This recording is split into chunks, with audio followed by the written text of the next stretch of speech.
So, good afternoon, everyone who might have just popped up on your screen. This webinar is being recorded, so if that is a problem for you, now is definitely the time to drop off. Otherwise, a very warm welcome to you all to the London HR Connection webinar, which today has the title Exploring Purposeful Leadership, and is going to be delivered by Three Hands Consulting. A particularly warm welcome to new members, people who have not perhaps dialed into one of these webinars before.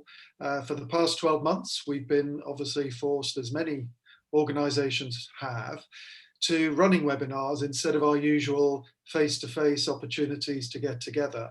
The good news is that there's light at the end of the tunnel, and we are hoping come September that we will be able to run our first face-to-face LHRC meeting once again. So more details on that to follow. I'll mention it again at the end of the webinar, but hopefully by September we'll be back again face to face. In the meantime, where the webinar format seems to be working really well, we're always getting really good attendance at all of the sessions that we've been running. And today's will be no exception. Interesting subject, somewhat different to some of the most recent webinars we've been running, which have had a heavy emphasis on recovery and coming out of the pandemic, understandably.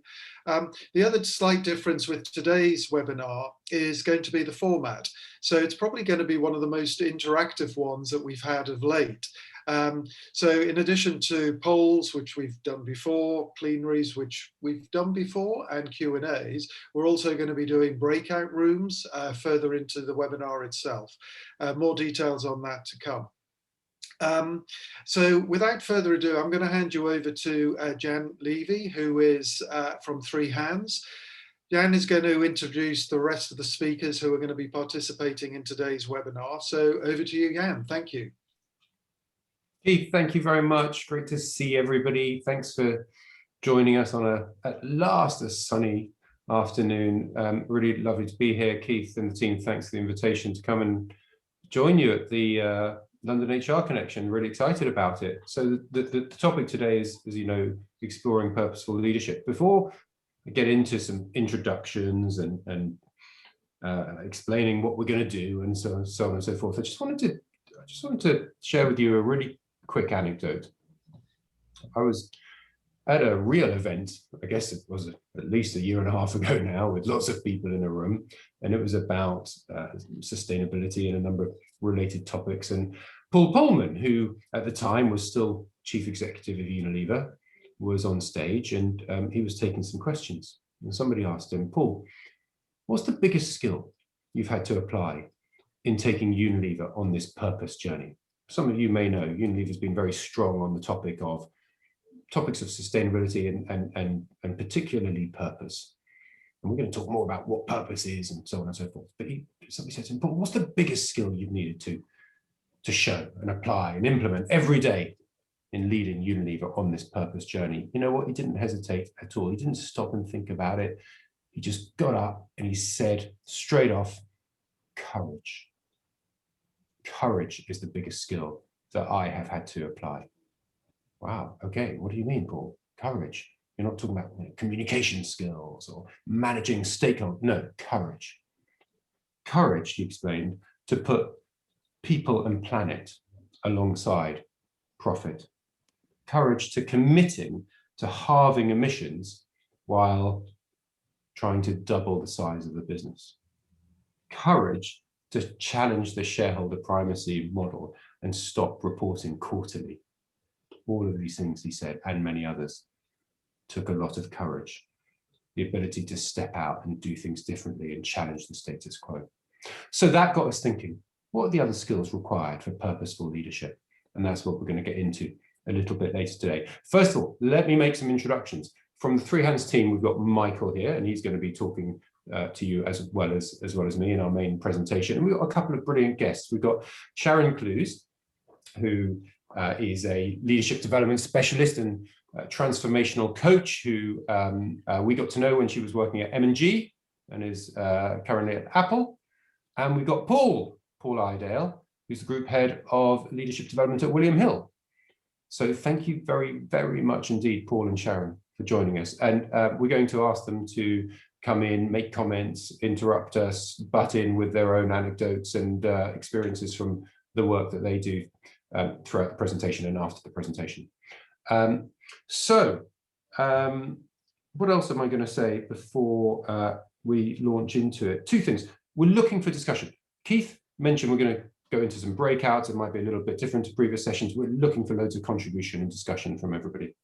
And second, we're going to get some of your views right now through a couple of, or 3 poll questions. We want to ask you where you are and perhaps where your organization is on this topic of purpose. So Denise, if you wouldn't mind running the first of those 3 poll questions, that would be great. So businesses need a clear purpose beyond making money. Do you agree? If you strongly disagree with that and it's all about the money, that's okay, and that's 1. If you really agree with this sentiment, it's 5.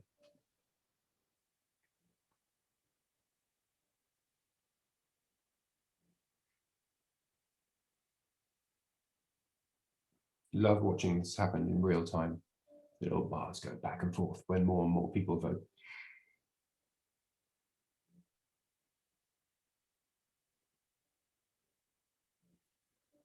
Okay. Almost everybody's voted. Okay, should we just end that and see how it comes out? Well, it's looking like, well, strongly agree does win it, but with 42% agree, so the vast majority of people are agree and strongly agree. And it's good, people, right? There's there's a couple of strongly disagrees and a few disagree. That second one, of course, should be disagree. So, but most people are saying agree and strongly agree. So that's something interesting to pull out, because there are different views here. For some, the purpose is the pursuit of profit. And so there are some interesting views to explore here later. Let's have the next one, Denise.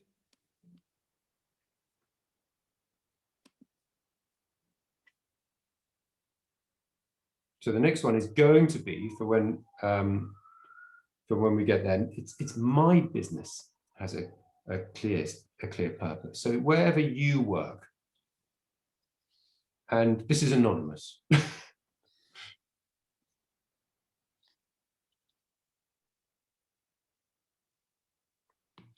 Just that second option, where it goes strongly disagree, by the way, that second option should be disagree.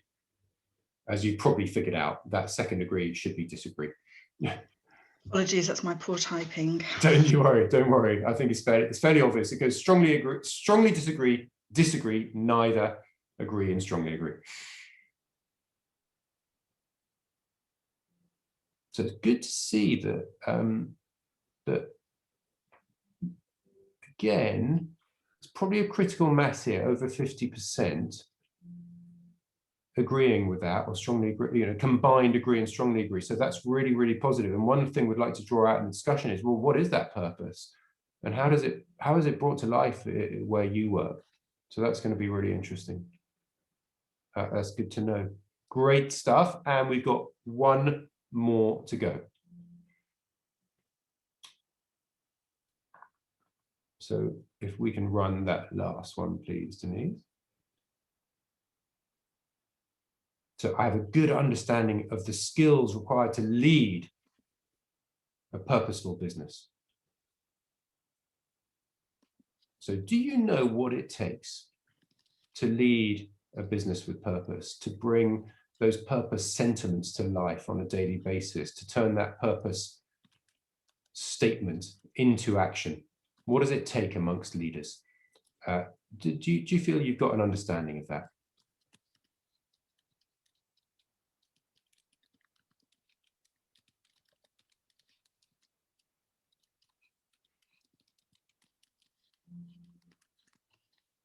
Okay, so we've got a nice critical mass, almost 60% saying yes, They do, which is great. And we really want to bring this out in discussion later then.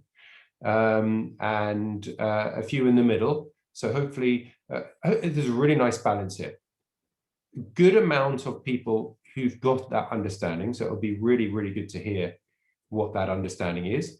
And then a number of people who are saying, well, no, I don't. So hopefully the session will be really, really useful from that respect as well. And look, this has been anonymous. Later, we will ask for people's comments, but I should just state, we want to really run this discussion to Chatham House rules. So we want it to be a safe space. Sometimes when we get into these things, when you're talking about your own employers, for example, it might get a little bit sensitive. This is most definitely Chatham House rules. Okay, so that is just as designed to encourage some nice open discussion. So let's get on with it. I realize I'm still screen sharing, aren't I, throughout the polls, but that's good because I don't have to start that up again. So today's session, if purpose really is important, we're going to look at it. What are we going to do today? So let's look at what purpose means and why it's all the rage. We'll look at some examples of purpose-driven businesses and leaders, and what are the challenges for leaders in this area? What are the skills needed for purposeful leadership? That's really the crux of the session and the crux of our discussion. And what are the skills you're seeing in your businesses? And we're going to have a presentation, we're going to have some discussion with Sharon, with Paul, and I hope yourselves. So let me explain very briefly, first of all, what's Three Hands? Who are we? Well, we're a small social business with our own very clear purpose of creating business value and social value hand in hand. Everything we set out to do is designed to help businesses achieve their objectives, but in ways that create positive social outcomes. We do it by taking people from business and making very meaningful and immersive connections between them and organizations and people in society. There are very briefly three ways in which we do that: through leadership and talent programs, through citizenship, we call it, you might call it corporate social responsibility programs, and through what we call insight and innovation, very much social insight, businesses learning from charities about how to do a better job for customers, and particularly customers with certain vulnerabilities. But today we're focusing on this leadership and talent space. So that's a quick intro to what we get up to at Three Hands. And we really believe in something called connected leadership. And I'm just going to take a moment to explain what we mean by that. It's actually really, really simple. I think anybody who's had anything to do with developing people, and that's, I should imagine, the vast majority of people in the room, would agree that development starts with self. And that's at the center of a development journey. Those issues, those challenges of self-awareness and authenticity and resilience and all sorts of other words you could put in that self bubble, critical to anybody's development. But then it's about others and your impact on others. And if self-awareness is one element of emotional intelligence, then social awareness is another element of emotional intelligence. And again, there are all sorts of words we could have put in here as well. Valuing diversity, believing in potential, seeing potential, empowering others, having a good impact on teams, managing well, all sorts that we could put here. And then business, having a strategic view of things, having a commercial nous, your business knowledge, the skills that you display on the business front. Now, there's nothing particularly mind-blowing about this so far, right? Lots of leadership programs are structured in this way around self, others, and business. And all we've done is taken this and added another concentric ring. And that concentric ring is society. Because we believe that when you think about the challenges that this world presents to us right now, business leaders have got to be very clued in to what is going on in social and environmental terms to rise to those challenges. We all know, I'm not even going to start to talk about all of the things that are very hot on the agenda right now, from climate to diversity and inclusion. We could run the whole session just on that. Suffice to say, there are societal issues at play which affect businesses, which affect customers, and which affect our futures futures as businesses and futures as individuals. And so we believe that leaders need to be connected, plugged in to those societal issues. They need to be systems thinkers. They need to embrace VUCA, this volatile, uncertain, complex, ambiguous world in which we live. And they need more than ever to create social value as well as business value. So that is a bit of context for you before we go into the rest of our presentation, at which point I hand over to Michael.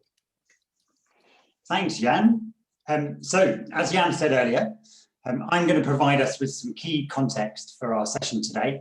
So I'm going to take a quick look at what we mean when we talk about the purpose of business and some of the different views and how that's evolved over time. I'll give you a few examples of businesses that are aiming to be purpose-led and what that might mean in practice. Touch on the risks of what I quite like to call purpose wash, and then outline some of the challenges that leaders who are looking to bring purpose to life might face. So, what is the purpose of business? In other words, what does a business exist to do? And there is a view that businesses exist simply to make money.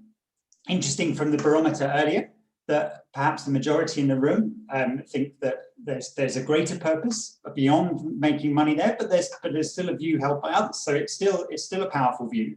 And this articulation of what business was for, that above all, it was about maximizing returns for shareholders, came from Milton Friedman in the 1970s. He wrote in an article in the New York Times magazine that the business of business is business. And this narrative really held sway, became mainstream, especially in the UK and the US, for pretty much the next 40 years. This is Halifax Bank of Scotland, over 30 years later in 2004. This was a big UK bank stating unequivocally that their main corporate responsibility as a business was to deliver a growth in profits to shareholders. And similar statements could be found in many companies' annual reports at the time. But following the financial crisis, a new way of thinking about purpose emerged, or certainly came to prominence, and has really gained momentum ever since. Some, like Yvonne Chouinard, the founder of Patagonia, the outdoor clothing and sports retailer, had always seen profit as the outcome, not the purpose of a business. And this view has gained traction as the extent of some of the global challenges we face has become clearer, and people's expectations of business' responsibility to help address them has grown. By 2018, Larry Fink, the head of the largest asset manager in the world, was using his annual letter to his CEOs of all the companies that BlackRock invests in to emphasize the importance of companies having a purpose beyond profit. So when a pioneering B Corp founder and one of the most hard-nosed commercial CEOs out there are in agreement, then you know that something has really landed. But let's be clear, neither of them are saying that businesses shouldn't make a profit. That is necessary for the survival of a business. It's just that they see profit as one of a number of outcomes of a successful business, not its reason to exist. And that's a big change from where we started with Milton Friedman a few minutes ago. And at Three Hands, we particularly like this articulation by Professor Colin Mayer, which was developed through his work leading the Future of the Corporation project. For him, a corporate purpose is about providing profitable solutions to the problems of people and planet. We might quibble slightly and add that it's not just about problems, it's about opportunities too, but essentially, we're on board with this. We see this as being what purpose is all about. And I'm reminded of a comment that one attendee made at a forum we held a little while ago about purposeful leadership, bringing purpose to life. And he said that a brave organization constantly asks itself the question of what would be different if it did not exist. And the expectation that businesses have a good answer to that question has been really turbocharged by the pandemic. So let's just bring this alive for a moment with a few examples of how businesses that are striving to be purpose-led, and I say striving, I don't think anyone would claim to be perfect or have it completely figured out, how they've responded to problems of the people and planet. And we're trying not to talk about CSR or pro bono initiatives here, we're talking about core business activities. So IKEA, example you're probably all well aware of to start, Their purpose is to create a better everyday life for the many people. And they've committed to being climate positive by 2030. And they're not afraid to use their influence to encourage others to make more sustainable choices. So in 2015, that meant being the first major retailer to stop selling old-fashioned light bulbs and only use energy-efficient LEDs, sending a huge signal to the market and to suppliers and really accelerating that change. And then just a few weeks ago, they've done much in between, but they launched a new circular economy plan all about buying back and reusing all the furniture that they sell, taking responsibility for what happens to it after it's left their building. Purpose can also provide a really powerful North Star for transforming a business. An example I particularly like of this is Ørsted. Now, they used to be Danish oil and natural gas, DONG energy, but they had a fundamental rethink of their business strategy when they realized how big a contribution burning coal is making to climate change. And their purpose now is to create a world that runs entirely on green energy to reduce the effects of climate change. And they've been ranked as one of the world's most sustainable energy companies. It's also been really interesting to see how purpose has helped businesses to respond swiftly to the needs of the pandemic. Now, a newer kid on the purpose block, NatWest, who set out a new purpose-led strategy just a few months before COVID-19 arrived. They were decisive in responding to the needs of their colleagues and customers. A few examples: they very quickly reassured all their staff across all the branches that they'd be paid in full, regardless of any illness, regardless of any homeschooling requirements, anything like that. They realized they were uniquely placed to reach out to customers, older customers who they'd not had contact for a while, and did that very early on in the pandemic. And they gave absolute priority to getting money out to struggling businesses and the government-backed loans. So, just some examples of how swiftly, how a purpose can really help you make these decisions very swiftly. And my final example was a bit different. Brewdog, the craft beer company and B Corp, I find it very interesting how they've regularly been leading the corporate response in terms of pivoting very quickly as the pandemic evolved. Examples include very quickly transitioning their breweries to produce antibacterial hand wash right at the start of the pandemic, or offering their closed premises as vaccination sites when it became clear there was a need for such. So look, these are just a selection of examples. All of these companies, I'm sure, would say they're very much still a work in progress, but it gives you a flavor of what it's like, what being purpose-led can lead to, and what some of those outcomes for people and planet could look like. But for all these authentic and inspiring examples of purpose, there are plenty of purpose being little more than a marketing exercise. I'm sure you've seen this yourselves. Where we once had greenwash, we might now have what we could call purpose wash. So, give you a few very quick examples. We've had online fashion companies launching dress well to save the planet campaigns, but continuing to sell £4 dresses with all the environmental and social costs that goes with it. We've had fast food chains competing to remove plastic from their meals, but at the same time, still selling beef burgers that have soya that has its origins from the rainforests. And perhaps a bit more of a recent example, we have Premier League football teams, including those who espouse their connection to local communities, getting in hot water for putting backroom staff on furlough and being paid by the government whilst they were still paying very high wages to their players themselves. So these are just a few examples, but studies have shown that examples like these are damaging. They're damaging to customer relationships, they're damaging to colleague engagement, and actually it creates cognitive dissonance where people hear one thing and they see something completely different. It's better, if a purpose is not authentic, it's best that it's not there at all. I'm sure all of you are on different points in this purpose journey. As we outlined at the start, you'll have your own examples. Do share them on the chat later. We'd be really interested to know either of purpose in action or purpose wash. So articulating a clear purpose to serve people and planet is one thing, but bringing that purpose to life in an organization is another entirely. And those leaders who are looking to do so have to wrestle with some big challenge. And I was just going to put three out there to think about. One, that for purpose to be authentic, those working in an organization need to see it reflected in how decisions are made. That might be key strategic choices by the board, which demonstrate how they are guided by the purpose, but it's also important that teams at all levels levels have the space and the confidence to use purpose to inform their daily decisions.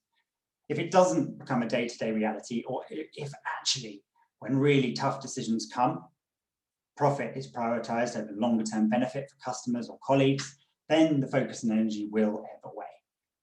2, it's important that individuals are able to connect their own personal purpose and values to those of the organization. It's particularly the case for senior leaders, who will be the role models for what a purposeful leader would look like. But we also know from numerous surveys that younger workers place a really high priority on working somewhere where the purpose aligns to their own values. Gone are the days where you can have one set of values at work and another at home. And the third thing, the 2 examples I've given are both about soft wiring in an organization, but the hard wiring really matters too. If an organization is serious about being purpose-led, then that needs to be reflected in how people are recruited, how they're appraised, how they're rewarded. And all too often it's these harder processes fall back on things that are easier to measure, or outputs that are easier to quantify. Now, all of these are big challenges, and I'm sure there's plenty more. As one of the people who was involved in the transition at NatWest said, there are no frictionless win-wins when it comes to being truly purpose-led. And it's a big challenge and a big opportunity at the same time. So overcoming these challenges requires truly purposeful leadership. And for that, I'm going to hand over to Jan to say a little bit more. Thanks, Michael. So talking of truly purposeful leadership, we're going to have a look at some people who we think are truly purposeful leaders. And we've just picked out 3 people. And these are all people that we don't necessarily know personally, but we've seen them speak on platforms. We know colleagues of theirs. We've been able to get a bit of insight and done a bit of research on them. So let's look first at Joe Garner at Nationwide. Why have we picked him out and Nationwide out? Well, why does this business exist? And Joe Garner, when he came into post, I guess it was, what, 2 or 3 years ago now, went back to the original founding purpose of this organization, which back in the second half of the 19th century, there was a very clear need for better housing. And the clear purpose of this organization, when it was founded, its origins were in addressing the need to house what were called the industrious classes and to tackle the housing crisis. And, you know, it makes me think of that Colin Mayer quote, what is purpose? Providing profitable solutions to the problems of people on the planet. Well, that was a problem back then. And really that purpose has been revisited now in a modern tagline, which is building society nationwide. And there's a massive focus on housing as the core of that business now. If it's not all about the pursuit and maximization of profit, then what do you say about profit? And he was asked about this. And he said, well, we have to make sufficient profit to ensure our financial security. And isn't that very different to the classic rhetoric, which is maximizing shareholder return, which is essentially, yeah, we want to make as much money as we possibly can, which is an extremely short-termist way of thinking. And then he talks about the power of purpose. He says it's motivating, motivates our employees, it motivates our members, motivates society more generally. It's what motivates people. It's what enables people to put their hearts into it. And I read something that I read something that Joe Garner had said about Henry Ford. He said, many people think the purpose of business is to make money, but as Henry Ford once said, a business that makes nothing but money is a poor business. Ford's purpose was to make cars affordable for ordinary Americans. The success and, yes, the money followed, but purpose drove his success. I really like that. Who's next? Saka Nesebe from Federated Hermes, big investment house. Financial services, traditionally pretty hardcore investment, maximize return from investments kind of environment, right? So what's so interesting and different about him? He's a really, really interesting man. We've just pulled out the fact that he makes a very big link between the core purpose of the business around investing, and particularly investing in people's futures and pensioners' futures, or people's pensions for when they are older, and the climate crisis, sustainability issues. He says most long-term investors simply want to retire better. And if we're going to retire better, we need a more sustainable world. So to retire better, you have to use your money to achieve those sustainability goals. It's very simple. And what he's taken is the core activities of the business and a big external crisis and just linked the two in what feels like actually quite an obvious fashion. And this statement at Hermes, we encourage our portfolio managers to consider how to achieve the best outcome for the pensioners on whose behalf we invest. Doesn't that sound obvious? We want to achieve the best outcome for customers, but is that really always the case? Traditionally, not necessarily, right? He also talks about workplace behavior. He says, bring your humanity to work. I love this. He's quoted as saying, look, if you're nice, you get half your bonus is based on how nice you are. I couldn't really, it was quoted. I saw him say this on camera because nice people make the decisions. I love this.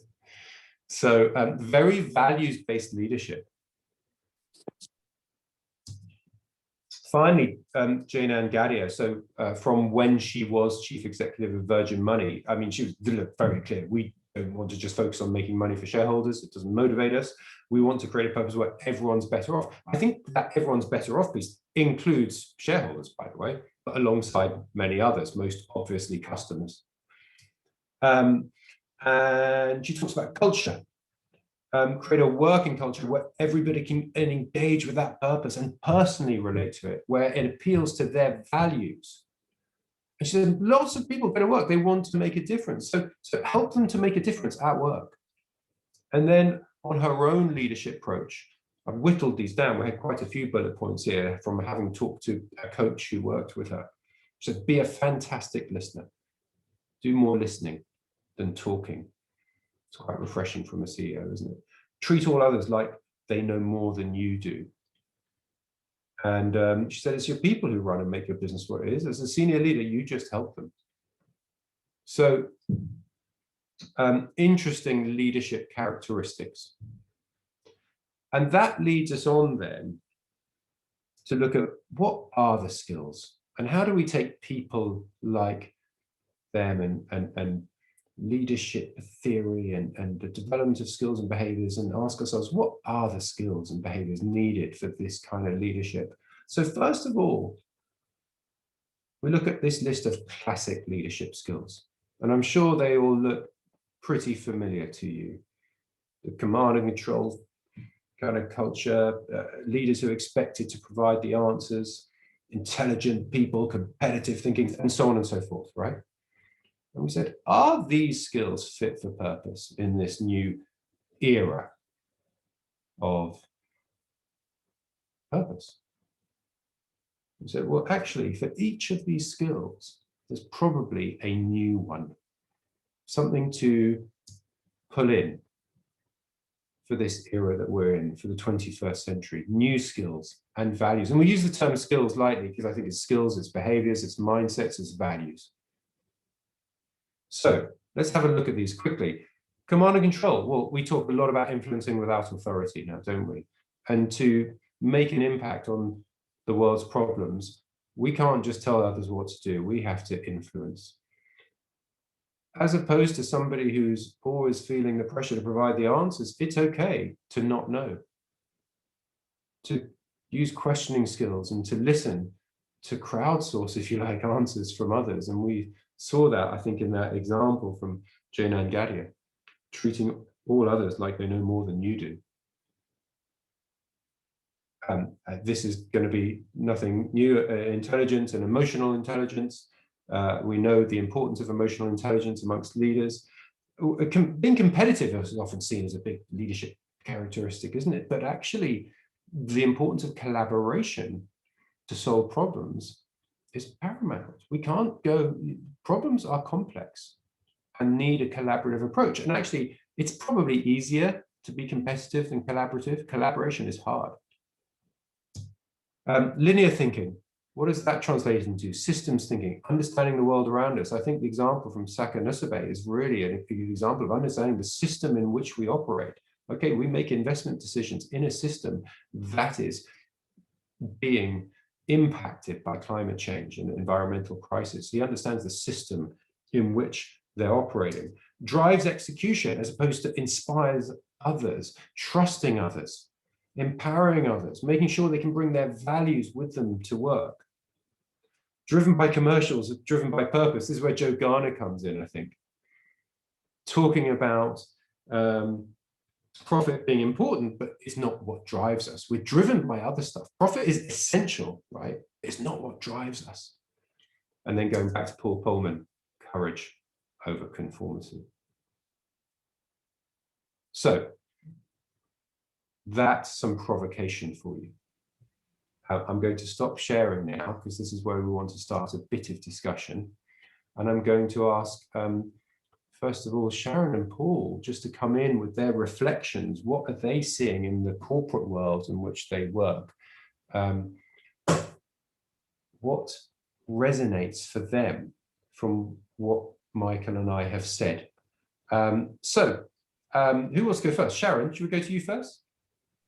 I thought you'd say that. Yeah. How ded you know? Just, you know, I wasn't thinking about gender. So what comes out for you when you hear what Michael and I have had to say? I guess there's, you know, plenty of thoughts about what we would like to see and the organizations that we would like to see this in. I think in my experience, we see pockets of this throughout many organizations. I'm yet to be associated with an organization that does this from, you know, the top down or from the bottom up. I think there are pockets of it. I certainly talk about this in relation to, you know, dealing with the people that I deal with, even though we don't see it, or even though we might not have this as part of who we are or part of the experience that we have, it doesn't mean we can't embrace that ourselves. It's kind of, to me, I always think about, it doesn't actually matter what's going on above us or around us. If there is a sense of what we believe is right, then, you know, it starts with us. We're the people that can actually start having that conversation and start making that ball roll regardless of what's happening around us. Yeah. Yeah. And you remind me of the concept of delusional leaders who think they are driving everything when in fact it's people in the organization. I can't remember who the author was of the delusional leader theory, but it was the idea that leaders tend to take the credit when something amazing is happening in the organization, but actually it's people in that sort of big middle that might be driving things because of, you know, what you've just said. You've got to take responsibility, and if you believe in it, just go for it. Yeah. Paul, what about for you? Yeah, I think I don't really know where to start. I mean, there's so much to think about. I think the first thing I would say is that, you know, we're entering a brand new era of leadership, everything that took place over the last 40 to 16 months. And isn't it exciting that we're encouraging leaders to, you know, bring themselves to the office and have that kind of their moral self and make decisions based on what fits with them, as long as that aligns with the purpose of the organization. You know, coming from my industry, it would be, you know, I'd have to give an analogy around sport, but I think what's important to me in terms of what you've shown this year, in terms of the classic skills, I think they are still relevant. I think they're still, it's not a case of just getting rid of those. I think they will be required. And the way I would talk about this is almost, you know, you can be a great Premier League football team using those classic leadership skills and get great results and be, you know, top 6. But to get to that Champions League, that's where those new skills come in. And it's for me, it's the how you do things, how you deliver things, how you engage, and that's a differentiator at the moment. You know, the classic skills will always have their place, but I think it's a build, it's a bolt on, an extra layer, and that takes judgment. It takes judgment from yourself. It takes judgment in terms of how you see the organization and how savvy you are externally as well. That's what it kind of means to me. And I think it's, you know, as Sharon said, we see pockets of this, and I definitely see pockets of that in and around my organization as well. And I'm glad you said that, because I want to get onto the externalities bit in a moment, but we sense that each of those sets of skills have their place. And as you say, it's not a matter of discarding those skills that are on the left, the classic skills. They have their time, they have their place, just as these new skills do. Sharon, Paul, do you think there are situations that require those classic skills and situations that require those new skills? Yes, and I look at those new skills in a way that really is, for me, is just a little bit more human. You know, they are skills that actually just really allow us to, as Paul said, bring our authentic selves into the picture. You know, how do we be more collaborative, you know, rather than strictly competitive all the time? And if we think about, you know, what we need to operate within our life, within our world, our business, within society and our community, it's those skills more than, you know, the initial set of skills that you mentioned. I think I see it as a probably a more circular approach, where I don't think they, you know, the skills on the new skills need to be replacing the old skills. I think they need to complement them. There will always be times when it is appropriate to be competitive rather than collaborative. You know, there will always be times, I think it's up to an astute, mature leader to determine how best to get what they're trying to achieve by kind of using those skills, much like you would any other skills, really. Hence, Paul, your point about judgment, judging what to use and when. And I like the point about, well, actually, it's not skills for when you're at work and then a different set of skills for other things in your life. What's going on at home in your family, what's going on in your community. Actually, we need to view things much more holistically than that. And why wouldn't you use the same kind of approach at work that you would use with trying to solve a community issue or anything else that's going on in this world? Yeah. I'll put a disclaimer on the command and control, by the way. Doesn't ever have a space as far as I'm concerned. I would agree. And just building on that, I think, you know, the challenge we've got is that, you know, the pace of change at the moment is requiring new leadership. And the challenge we've got with that is, you know, the tried and tested is gone. And as a leader now, you know, what we tend to do when the tried and tested is gone, we default back to how we've done stuff. So we rely on some of those classic skills just to get stuff done. And I think that is the challenge we've got. It's the environment that we operate in. And again, it's how do we encourage leaders to have that, as you say, Jan, that courage to try that new way of doing things. And that might get you a better result, but again, it might not. So that for me is the challenge we have in this environment at the moment, as we start to return back to what the office or the future of work looks like. It can be, you know, the pressure on leadership at the moment is immense. It really is. I want to ask audience members if they want to come in with questions or comments, please don't be shy. You can just take yourself off mute or wave and shout, or you know, do come in with a question or a comment. But as you're thinking what that might be, one more point to put to, or one more question to put to Sharon and Paul. You mentioned externalities, and at the very beginning I explained that connected leaders model with that fourth concentric ring around engaging in society.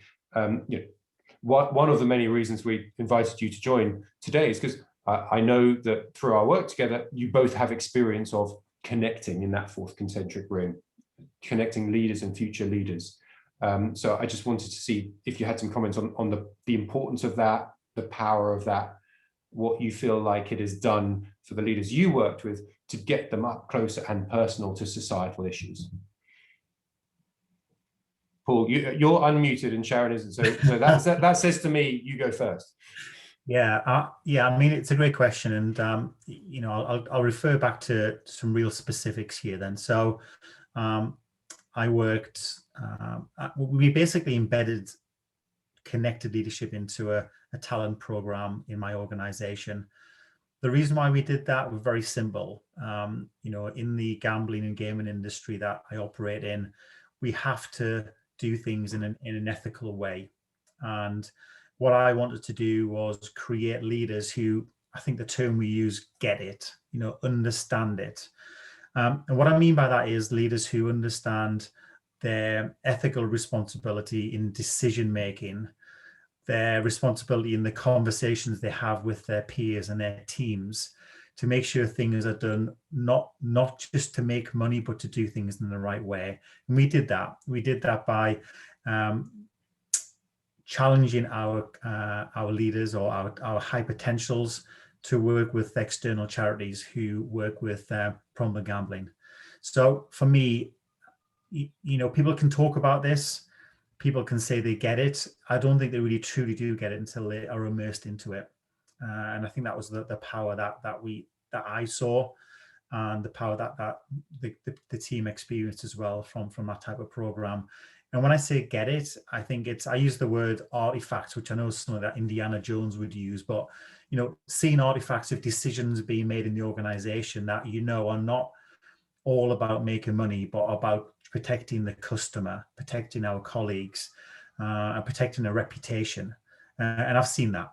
And I think for me, that's a great example of how can you immerse people into that, which is strategically important to the business, and you can start to change minds so they really do get it. That's kind of the best example I can give to you. Okay. Thanks, Paul. Sharon, how about you? I would say very, very similar experience to Paul. And I think the word I would use, and the word that keeps coming up for me, is perspective. So, working within a financial services organization to create some leaders who worked with charities, I've never seen such movement in a group of leaders than these guys that we had together. I mean, initially we had them working from both sides of a newly formed organization. So that was already an eye-opening experience for them. They did that we've got the same kind of problems. Wow, who knew? Firstly. And then secondly, having them work with charities. I literally saw people come back and go, wow, like this actually exists. These people don't have whatever other privileges, that we experienced within our working environment.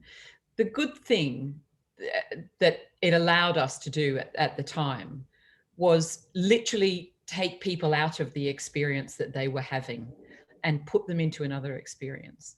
And what we actually saw out of that is people wanting to continue that outside of what was a requirement of their job, what was outside of their leadership development program. They went away and did their final presentation and said, these are the differences we've made, and we've worked with all these people and the charities and the boards, and but actually we're just going to keep doing it. And in fact, in some instances, I think they're still doing it, nearly 2 years later. It gives perspective, but it broadens their thinking. And it doesn't just broaden their thinking in relation to how do I be a better leader. It provides a greater, much more well-rounded experience for thinking of how would somebody else solve this problem, or what would happen if I was a charity and I didn't have enough money. It gives a very, very pointed perspective. And I've seen the most change in people I've ever seen in working in that connected leaders model, more than anything else I probably have ever done.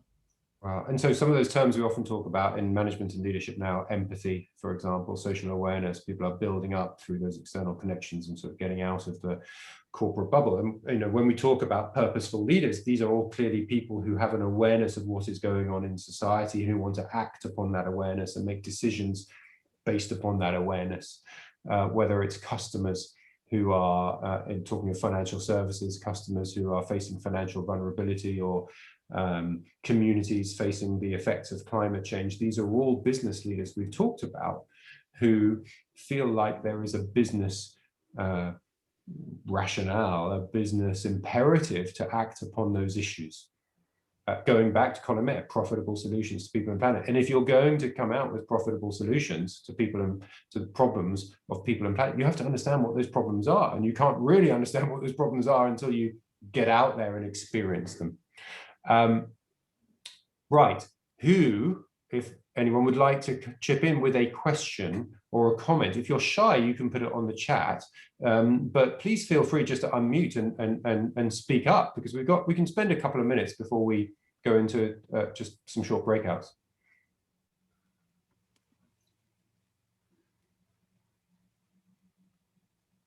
Did I see Harriet's hand? Yeah, go on, yeah. Go on, Harriet. You mentioned that a good way of trying to encourage this purposeful leadership is to take people out of the workplace. Are there any other ways that you can do that? If you're thinking about a massive organisation, you can't necessarily take everyone out. I'll let Sharon and Paul have a go at this, but I actually think that there are two, and I'm going to cover this a bit later actually, but I think there are two other big areas of focus. And if you think about immersion, and one thing is immersing people outside of the workplace in societal issues, well, I think there's two other immersive pieces. One is immersion in self. What are your own values? What drives you? What kind of world do you want to see as an individual? And I think the second immersive piece is business. What's really going on in this business? What really is our culture? What really is it that we're trying to achieve? So those I think are not alternatives, but in addition. And just add to that, Jan, I would just talk about some of the work I've done with leaders is understanding their own why, or what, when are they alive at work? What's their purpose? And encouraging them to be pretty clear on that. Okay, checking that aligns with your organizational goals and strategy. But then, communicating that with your team. And Sharon talked there about, people who have that, that extra layer of purpose. It's inspirational. It's inspirational not only for the individual, but also for people around them. So I would encourage people to understand their own why. There's many things out there they can do to do that. And then communicate it, talk about it, bring people, create followers around that piece. That for me would be a huge strength. Yeah. Anything to add, Sharon? Yeah, I think, several things. I thought the very same thing, Harriet. It's like, how do I get all these people through this program and, do it? The first answer is probably condense it. The second one is get a charity in so that they're not actually, out there doing the work if that's what you wanted to do, but just kind of elevate that, that issue. But some of the other stuff Paul talked about and Jan talked about, values, I would go a step further than just, identifying your values. The conversation is really about how do you live those values? My two biggest only values are integrity and compassion. And, when I look at how I behave, how I perform, the work that I do, what I'm like in my relationships, what I'm like at my office, do they contain those two things? Does every conversation I have talk about integrity with compassion? Not always, by the way, not quite perfect yet. However, I make those connections all the time, and it's about review and reflection. I can look back and go, gosh, I wasn't quite standing in my integrity around that, and then let myself off the hook by being compassionate to myself. But constantly living those values and incorporating how we live those values in our work life, I think for me has made a significant difference. It keeps them uppermost in our mind all the time. Okay. Yeah, I think the whole concept of values is very interesting, because actually sometimes you can meet people that don't get out of bed for very much actually, and then you're almost having to initiate values within people. But yeah, thank you. There's a really interesting question from Catherine. So I don't know if Catherine, if you want to speak up, or if you want me to, it's on the chat so we can all see it. But Catherine, if you do want to chip in and just explain your thinking, please do. But it's about whether leaders can formulate their own purpose within if I understand correctly, Catherine, within a sort of department or area. or could that lead to some sort of individualism, which is potentially counterproductive? Hopefully I've distilled that one, Catherine. I don't know, Paul, Sharon, if you have any views on that. You won't be surprised to know this, Jan. I have quite a strong view on this. Keith Robson won't be surprised to know this either. I think it probably goes back to what I said before. I think I don't necessarily think that this will lead to individualism. We all have roles to do. We all understand what those roles are, and if we have a very clear organizational purpose, then having a very clear self purpose, I think doesn't conflict that. One of the things that you will start to notice when you do start paying attention to your values is how much they rub up against the organization you're working with or the people that you're together with. And when that starts, when you start to identify that friction, then, that's probably time for you to look at something else or consider doing something else. But no, because I genuinely believe that's what leadership is about. I think it's about, it doesn't matter what's going on around me. This I know is the thing that needs to happen, and this I know is the right thing to do, and this is what I'm gonna do. And actually, to Tom's point here on the chat, Paul, you might want to talk to this because I think what we're seeing is generally when you're looking at the alignment of organizational purpose and individual purpose, if they're good sound purposes, even if they're not exactly the same, there's going to be a level of alignment. But Paul, I know you know of an example where actually through that whole societal engagement experience, one person actually said, this is not for me anymore, and went off and joined one of those charities, right? Yeah, absolutely. I mean, I would agree that, your purpose. So I normally phrase it as when are you alive at work? That's what I normally talk about.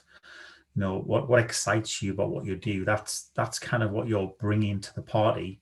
I think for me, it's important to not get confused between vision and purpose. That vision might be, that vision is the vision with the team, or the vision in terms of where you want to get to is very different to what that purpose is. So I'll try not to get confused between the two. They both have different reasons to happen. But absolutely, I think, that if you understand yourself in your purpose and your why, you look for organizations that are going to help you and support you to make sure that you are enjoying what you're doing. I think that's where leadership is coming now, that we are encouraging people to be individuals. We are encouraging to be authentic and be themselves. And I think that's that bit where people will need to think about that carefully. And that's why when people are going into organizations, people now are looking at organizations that do suit them. That's where they want to work because of what they're there to do and how they do their stuff. So it's very complicated, but I would just say, be very clear on purpose, but don't get confused between purpose and vision. Okay, thanks, Paul. Ignore that phone in the background. Great point from Claire around the power of individual coaching as well to support people to figure out that purpose journey. Look, time is flying by. I think we should spend 15 minutes in smaller breakouts just to get into a bit more depth, and because there's a particular question we want to get going. And so it's going to be short because we spent more time in this forum, which is great. So let's go into our breakouts, Denise, if that's all right. I think we should spend only 15 minutes max, and then come back and have a quick wrap up. So we should be sent off to smaller groups. Here we go.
Hi, Jasmine.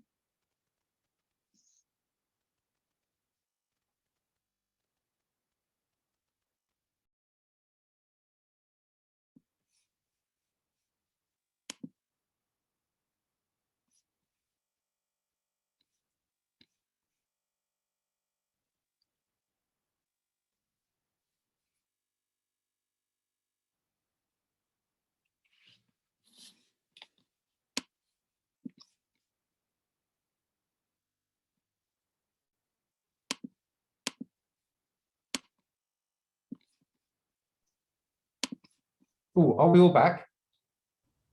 We are. I can't believe how this time has just absolutely flown by. And we've only got 10 minutes left. So I think what we should do with these 10 minutes, I know, Keith, you'd like a couple of minutes at the end just for some closing messages, but it'd be great just to get one highlight from each of these conversations from the different breakouts. Because I'll just go first really quickly. We talked about the importance of and the significance of the cultural context. So we talked about a business in the Middle East, where the cultural context just means that leaders can't be seen to not know, cannot show that vulnerability. And I thought that was a very interesting observation about, individuals are not going to be changed on this if the cultural context doesn't allow it. And there was plenty of other really good stuff in our discussion, but I'm going to leave it at that.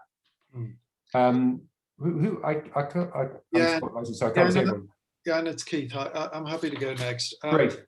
Yeah, no, actually one thread, I'm just looking at my notes here, actually looking at the 3 questions, but one thread, I guess, that ran through it was that of having role models and the importance of that if you're going to drive some change. It was interesting, actually, because the 5 people in my group, thinking about the right-hand side, actually I came away quite optimistic. 3s and 4s were pretty much talked about quite often, but one of the group specifically talked about the use of champions in their organization. So just coming back to the point about having role models that can kind of pick up the baton and demonstrate and bring to life what these new behaviors should actually look like. Yeah, it's a really nice point about role models, call them exemplars. But yeah, I completely agree with that. I can see Paul. So Paul, what? Yeah, we had a great discussion. Just build on a couple of things there. Just in terms of, we talked about potentially stakeholders demanding more and being more ethical. That would encourage people to change. But the key one was a really simple one, but really effective. It's just more conversations about behaviors. So more conversations with individuals about the behaviors that they're demonstrating to help them to understand actually that there might be a need for change, which obviously links to having great coaching type conversations. So we just talked about people might not feel the need to change because their formula currently works. So that's where we got to in group 4. Really interesting. And Sharon, how about for you? Well, I'm going to hand over to Kim because we had quite a hierarchy of a flat hierarchy of note taking in our group. Was it command and control? I mean, you can do it. That's how it works, isn't it? So long as my dog isn't barking in the background, I'll be great. We talked about the noticeable leadership and point of view about people not being as self-absorbed after the last 12 to 18 months of the pandemic, and that people now having a wider level of awareness and seeking to understand more, or leaders understand more about their organization and become better connected. We also talked about that might be us becoming more connected with people who think like us like that. So, maybe it's just who we're hanging out with at the moment. But that, people who have been through that self-discovery is where it really shows up mostly. And, the whole focus on employees and the strong sense of purpose around organizations, and how the generation Gen X and Gen Z That's what they expect. That's what they know. And I had given an example of a father and son who had written a book called Values Economy, and how the son doesn't know anything other than purpose, where it's our generation that, you know, we're the ones who are really relearning this at this point, and the pandemic really kickstarted that. Really interesting. Thank you very much, Kim. And Michael. A lot of similar things, but maybe a build on that. We were talking about, yeah, there will be some people whose purpose is, you know, to earn money, go home and live a good life with their family, and that's okay. But we felt like the wedge had broadened, as Kim was saying, that there's more and more people who really are wanting to connect their life to their work and be built by that now. And yeah, the challenge comes if you've got the wrong one at the top of the organization, I guess. So we talked a bit about that and how can you shake that up? What are the experiences that would do that? Excellent, really interesting. Sounds rich discussions. The time flew by, so glad we were able to go into those breakouts and just have a bit of conversation. So I'm glad we did that. We need to wrap up, but I'm just going to share with you one more slide before we do, and it's just in summary some key ingredients, if you like, for developing purposeful leaders. And might have to review this after all these really rich comments that have come in, but hopefully a lot of the comments are represented here. So understanding, helping leaders to understand the societal context of relevance to their business. What are the problems and opportunities out there in society to get to grips with? Helping people to understand that by getting into that fourth concentric ring. But starting in the middle, well, helping people to explore their own purpose, the values, their drivers. We've talked about the power of coaching and self-discovery, and I think that's all in that segment. Understanding the context in which you work, understanding truly what the culture and purpose of the business is. We call it holding up a mirror to your business and really stopping and reflecting on where you are and what does the cultural context do for you, or how does it help you, or how does it hinder you, in the case of that Middle East example. For example, just looking at having a good, honest look at those skills, and